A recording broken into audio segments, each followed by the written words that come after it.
In March 2025, credible reports from organizations monitoring religious freedom, including Open Doors and our own Justice, Development and Peace Commission in Makurdi Diocese, have documented continuing attacks on Christian villages, especially in the Middle Belt states of Benue and Plateau, perpetrated by the Fulani militia. Thousands more have been displaced, some adopted or subjected, with entire villages razed and churches destroyed. My own village of Aondana in Gwe West local government was attacked and several of my relatives killed on May 22nd, 2025. An entire convent of Reverend Sisters of the Clarisha Missionary was displaced, along with the local Catholic parish. Within the days following that attack, nearby villages like Naka also witnessed attacks. In fact, on the 24th May 2025, one of my priests, Father Solomon Atongu, was shot and left to die in the pool of his blood, while those traveling with him were adopted. Though he survived the attack, he is unable to walk freely because he has a broken bone. A few weeks before, on Palm Sunday, April 13, 2025, with the attack occurring late that night into the early hours of April 14th, Fulani militants launched a coordinated assault on Christian communities in Plateau State, Nigeria, primarily targeting the village of Zike in the Basa local government area near Jos. This incident was part of a broader wave of violence in the region during Holy Week, targeting Christians as they prepare to celebrate one of the most holy, important feasts in our church. In my own diocese of Makurdi, you are all familiar with the massacres of Saturday, 13th June in Yellowater, where 278 persons, men, women, and children were killed in a manner too gory to describe here by people shouting Allah Akbar, while slaughtering their victims. It took the prayers of the Holy Father Pope Leo XIV on Sunday, June 14th, for the government in Nigeria to even acknowledge this evil. Even so, the federal government still seeks to downplay the numbers and has yet to properly care for the survivors, even as I speak. Adoptions of clergy and laity remain rampant. Priests and pastors are prime targets for elimination.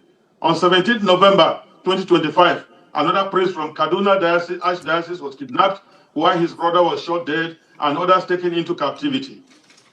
On the same day, a school was attacked in Kebbi State with many kidnapped, and the vice principal of the school was killed. Reports are also rife of the capture of a brigadier general of the Nigerian army with some army officers and soldiers by the Islamists. This is the daily experience of many Christians in Nigeria. Violence is spreading southward, displacing millions and destroying farmland, creating a humanitarian crisis compounded by food insecurity. Attacks by Fulani militants, Boko Haram, Islamic State of West African province, ISWAP, have intensified not only in the Middle Belt and northern states, but spreading southward and targeting Christian communities with impunity. We hoped the CPC designation by President Trump at the end of October might stabilize the situation, but instead it is deteriorating into one of the most lethal periods for Nigerian Christians in recent memory. Like it is now commonly acknowledged, Nigeria remains the deadliest place on earth to be a Christian. More believers are killed there annually than in the rest of the world combined. Yet, perpetrators face little accountability, and the Nigerian government's response since the CPC designation is to unleash vain glory speakers and willing tools to spin the narrative and make false equivalencies about Muslim deaths. But I would like to ask the question here, who is killing the Muslims up north? Is there any Christian militia displacing millions and occupying lands in Nigeria? The government of Nigeria's silence and refusal to engage in the fate of continued killings and displacements has deepened feelings of abandonment among the people. The national leadership appears disengaged, treating the Christian genocide reports as a non-issue instead of considering it a national emergency.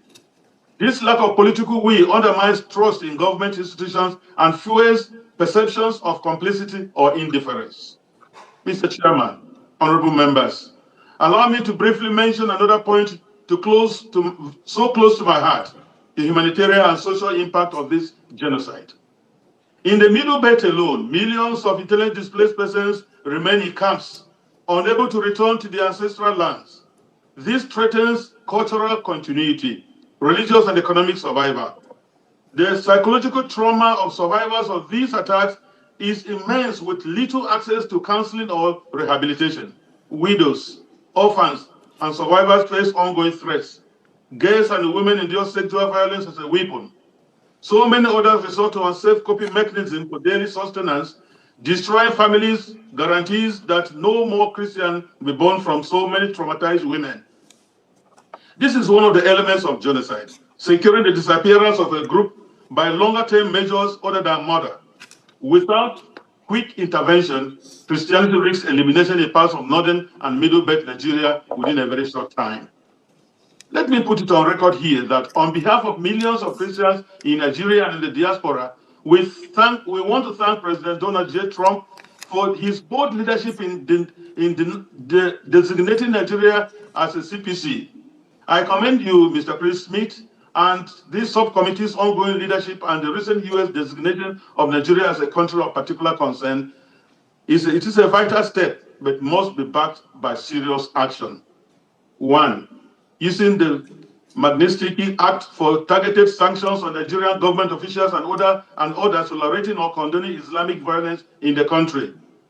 Tie security and other development or humanitarian aid to measurable protection improvements. Expand humanitarian support for IDPs. The IDPs must return to their ancestral homes and lands with security guarantees by the Nigerian government. They must also be supported to rebuild their economic livelihoods and enjoy basic services such as education and sanitation. Support bills like the Nigerian Religious Freedom Accountability Act to hold perpetrators accountable. This point cannot be overemphasized because it is impunity that fuels the violence we suffer. Irrespective of who are being killed, the prime question is, are there killings in Nigeria? And the government should stop it. International advocacy, work with allies to press Nigeria at the UN and ensure discriminatory laws and blasphemy laws are eradicated or expunged from the Constitution. Closing call to action. The CPC designation has brought immense joy, hope, and spiritual resilience to communities under siege in Nigeria. The Christian faith-based organizations remain among the few sources of relief and encouragement, filling the vacuum left by government inaction. However, the church alone cannot stop the killings. It requires coordinated political, military, and humanitarian intervention. Mr. Chairman and members, the blood of Nigerian Christians cries out to you people. We cannot afford to wait any longer. Renew hearings, pass binding legislations, and use every tool of U.S. influence to demand change. America remains the only country in the world with an International Religious Freedom Act. America has a unique role in defending religious freedom globally. Please enact concrete actions according to the CPC designation. We all know that inaction emboldens the extremists even more. Thank you for listening. I welcome you for this. Thank you very much, and God bless you. Bishop Adabe, thank you so very, very much for your testimony.